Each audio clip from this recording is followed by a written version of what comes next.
Blessed be the one holy and living God. Glory to God forever and ever. Almighty God, to you all hearts are open, all desires known, and from you no secrets are hid. Cleanse the thoughts of our hearts by the inspiration of your Holy Spirit, that we may perfectly love you and worthily magnify your holy name through Christ our Lord. Amen.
The Lord be with you.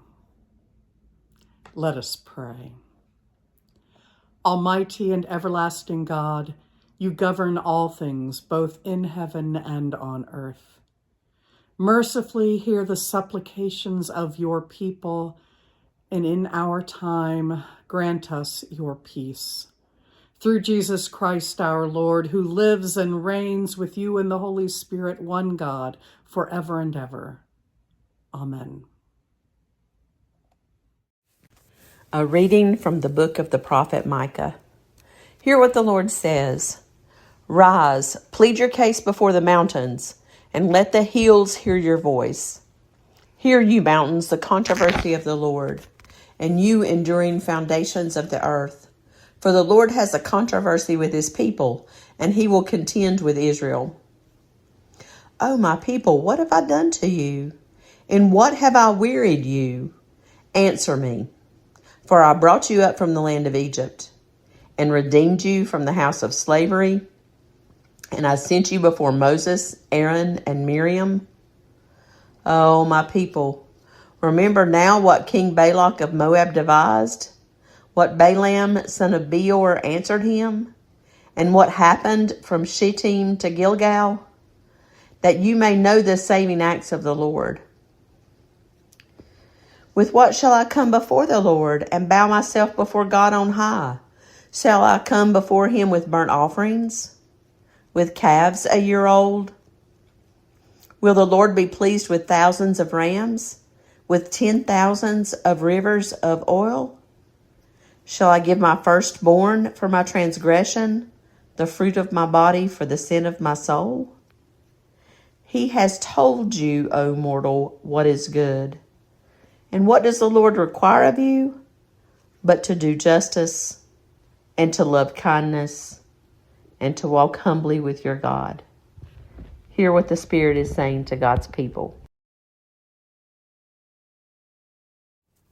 Psalm 15, read responsively by the half verse. Lord, who may dwell in your tabernacle? Who may abide upon your holy hill? Those who lead a blameless life and do what is right? Who speak the truth from their heart? There is no guile upon their tongue. They do no evil to their friend. They do not heap contempt upon their neighbor. In their sight, the wicked are rejected. But they honor those who fear the Lord They have sworn to do no wrong. and do not take back their word, They do not give their money in hope of gain. nor do they take a bribe against the innocent, Those who do these things shall never be overthrown. A reading from the first letter to the Corinthians. The message about the cross is foolishness to those who are perishing, but to us who are being saved it is the power of God. For it is written, I will destroy the wisdom of the wise, and the discernment of the discerning I will thwart. Where is the one who is wise? Where is the scribe? Where is the debater of this age? Has not God made foolish the wisdom of the world? For since in the wisdom of God the world did not know God through wisdom, God decided through the foolishness of our proclamation to save those who believe. For Jews demand signs, and Greeks desire wisdom, but we proclaim Christ crucified, a stumbling block to Jews and foolishness to Gentiles. But to those who are the called, both Jews and Greeks, Christ the power of God and the wisdom of God. For God's foolishness is wiser than human wisdom, and God's weakness is stronger than human strength. Consider your own call, brothers and sisters. Not many of you were wise by human standards. Not many were powerful. Not many were of noble birth. But God chose what is foolish in the world to shame the wise. God chose what is weak in the world to shame the strong. God chose what is low and despised in the world, things that are not, to reduce to nothing things that are, so that no one might boast in the presence of God. He is the source of your life in Christ Jesus, who became for us wisdom from God, and righteousness and sanctification and redemption, in order that, as it is written, let the one who boasts, boast in the Lord. Hear what the Spirit is saying to God's people.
A reading from the Gospel of Matthew. When Jesus saw the crowds, he went up the mountain, and after he sat down, his disciples came to him.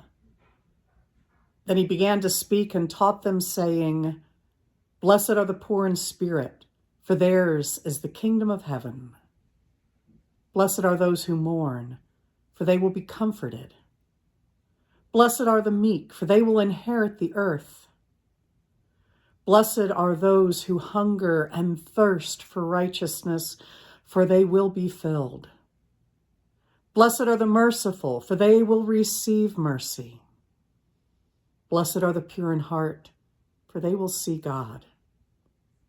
Blessed are the peacemakers, for they will be called children of God. Blessed are those who are persecuted for righteousness' sake, for theirs is the kingdom of heaven.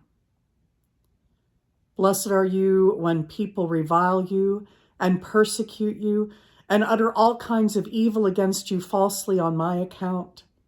Rejoice and be glad, for your reward is great in heaven, for in the same way they persecuted the prophets who were before you. Hear what the Spirit is saying to God's people.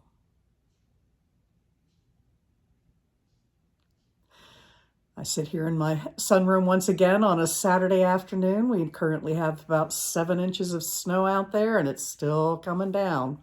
I hope you all are staying warm and safe and finding ways to play in the fluff, because it's a much different winter storm than we saw last week with all that ice.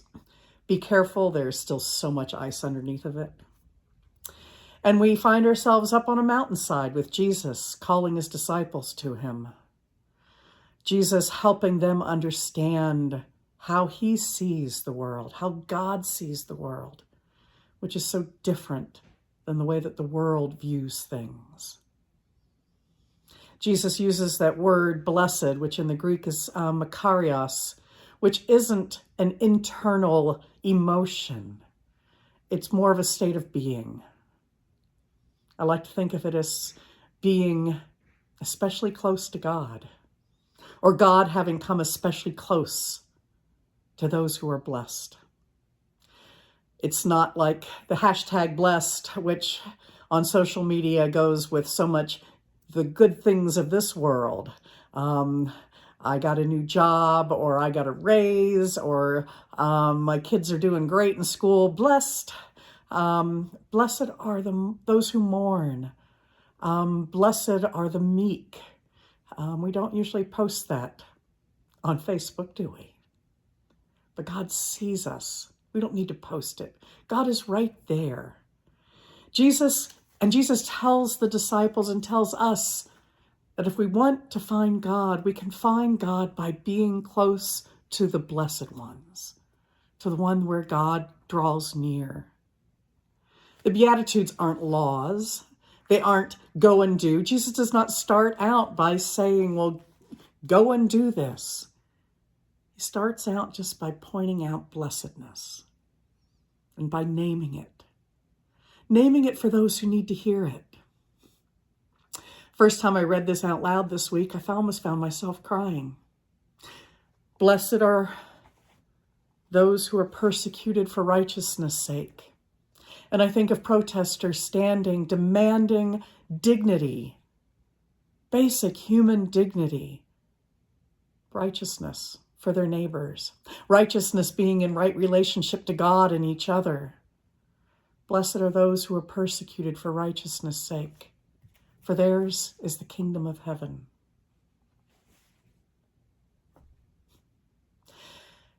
And when Jesus is talking this way, he is not also just giving us the excuse to say, well, I don't need to do anything about those issues now because it's going to be okay after they die and they're in heaven. It's not blessed will be.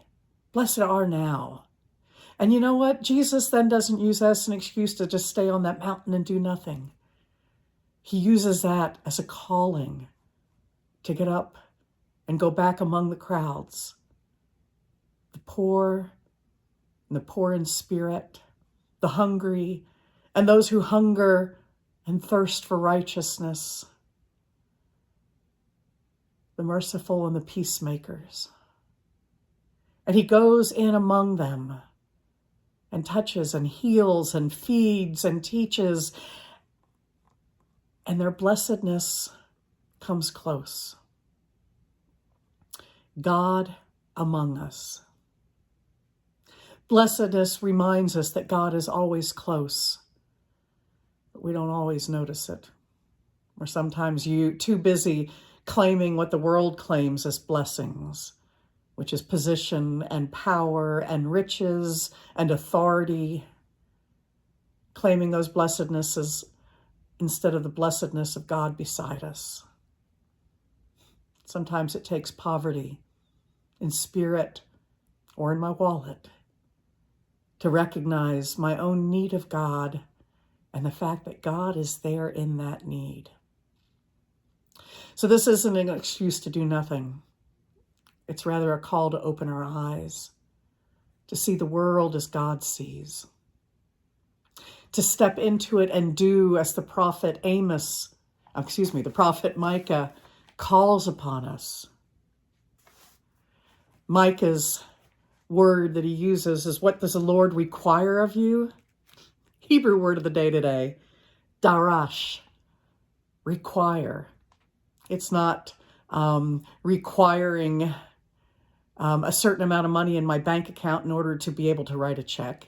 It's not requiring that I need a certain, that requiring a teacher requires homework, or this is more that God requires.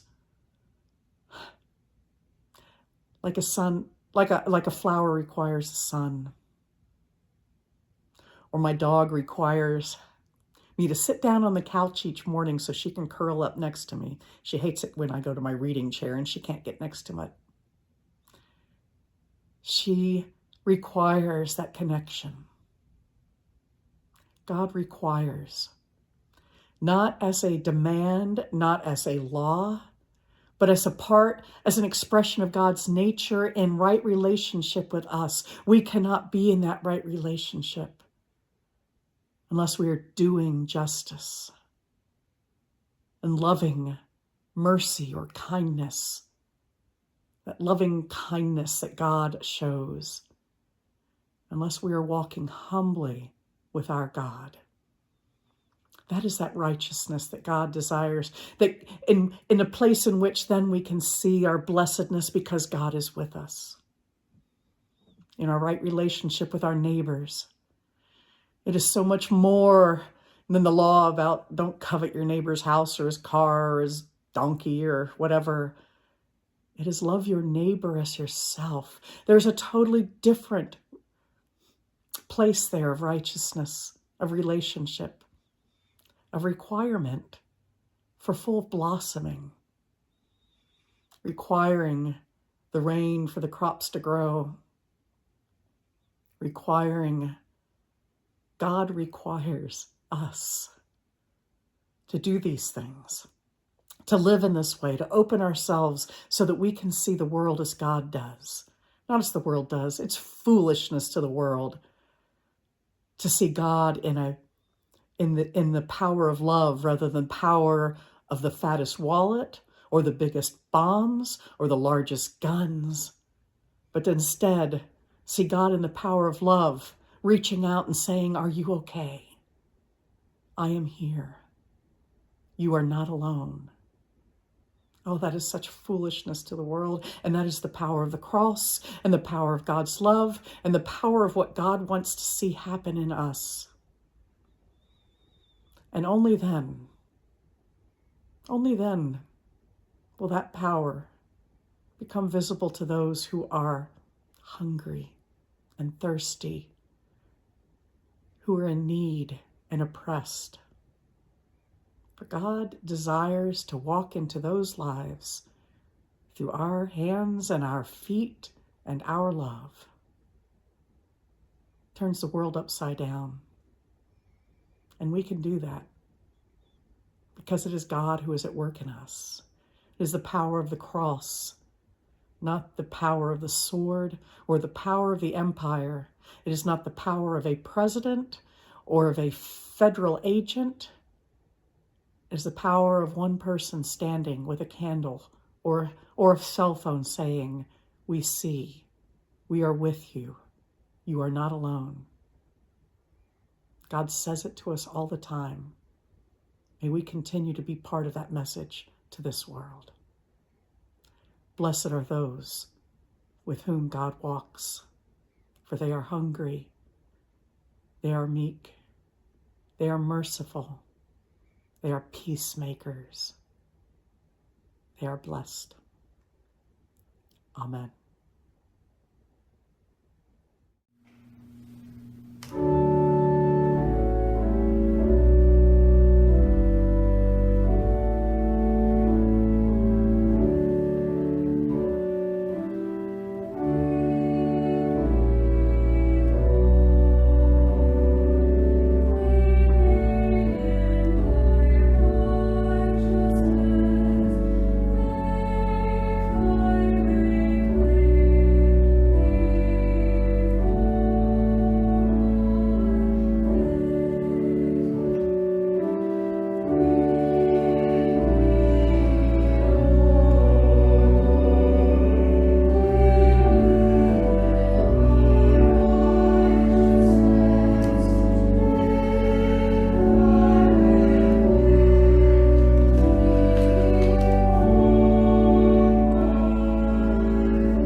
Let us pray. God of blessing who walks with us always, we pray this day for our community of faith and for all who gather together in the name of love. Strengthen us to rely on the foolishness that is love, which gives without thought of reward or return. Guide with wisdom those who lead us in our diocese, in our parish, in our small groups, that we may understand in our daily lives what it means to follow the foolishness of love. May we mourn the many ways we have failed at love in our history and in our own lives. And in that mourning, may we find you present. Lord, in your mercy, hear our prayer. God of blessing who walks with us always, guide the leaders of our nation and of all nations in the ways of doing justice.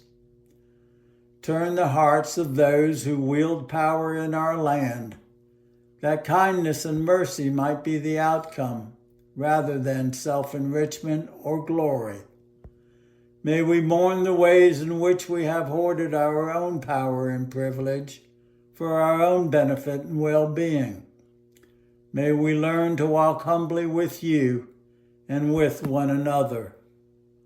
Lord, in your mercy, hear our prayer. God of blessing who walks with us always, we give thanks with those who have found your presence beside them through the years of their lives and their relationships. May their witness to that blessing of your presence in good times and in hard times continue as they begin another year. We give thanks for the birthdays of Gloria Freiberg and Curly Washington, and we celebrate the recent 60th anniversary of Gloria and Hank Freiberg. Lord, in your mercy, hear our prayer. God of blessing who walks with us always, you promise your presence, which is blessing, to all who face oppression, to all who mourn or are afraid, to all who hunger and thirst for food and for righteousness. Be especially close to those who at this time are without shelter, to those who live in fear of losing their loved ones and their homes, and to those who stand in solidarity and witness to the oppression of their neighbors. We pray for those who have made their needs known to us: Shilda, Julius, Cynthia, Tommy, Steve, Jenny, Gloria and Hank, and Susan. You are invited to name those for whom you pray.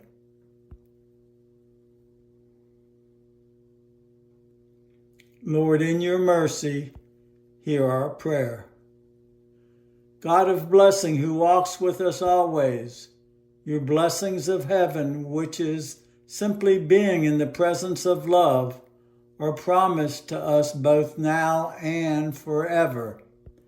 May our failures to live fully into that love in our lives never blind us to the absolute beauty of that love when it appears.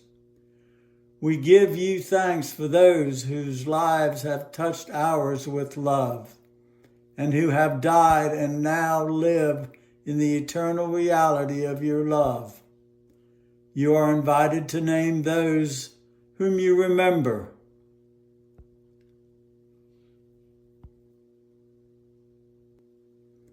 We give thanks for the witness to love of neighbor offered by Renee Good and Alex Preddy, and we mourn with their families. Lord, in your mercy, hear our prayer. Almighty God, you have taught us to do justice, love kindness, and walk in humility with you. Make our faith active in love, that your name may be praised and all may come to know themselves blessed as your children throughout the world. Through Christ our Lord. Amen.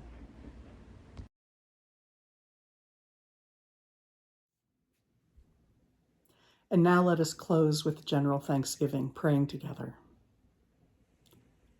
Almighty God, Father of all mercies, we, your unworthy servants, give you humble thanks for all your goodness and loving kindness to us and to all whom you have made.